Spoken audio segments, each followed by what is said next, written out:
పార్టీలో ఉందామనుకున్నారా లేకపోతే బయటికి వెళ్ళమని అంటే మీరు ఏం డిమాండ్ చేసి డిమాండ్ అంటే మాకు జరుగుతున్న అన్యాయం, మమ్మల్ని ఎందుకు ఇట్లా పక్కకు పెడుతుండ్రు, మేము ఏం చేసినాము, మమ్మల్ని పక్కకు పెట్టాల్సిన అవసరం ఏం వచ్చింది, మేము బీజేపీ కార్యకర్తలు మేము మీతో పాటు అన్నారు, మీరు ఢిల్లీ తీసుకుపోయారు, ఢిల్లీ నుంచి వస్తే గల్లీ లీడర్ కూడా మమ్మల్ని అది కాకుండా చేస్తే మేమేం కావాలి, ఏంటి మా పరిస్థితి ఏంటి.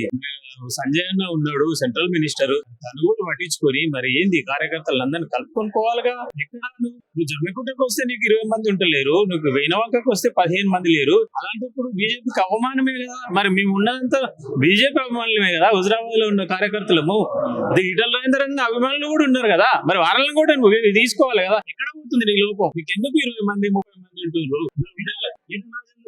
అంతకంటే ఎక్కువ ఏముండరు. ఈ మల్కాజ్గిరి నుంచి ఏదో కుట్ర చేస్తున్నారు, ఈటల రాజేందర్ 2 కార్లు 3 కార్లు తప్ప జనం ఏమి ఉండదు, పైసలు వచ్చే జనం అంతా అని చెప్పి వాళ్ళు బాగా వాట్సాప్ లలో షేర్ చేస్తా ఉన్నారు.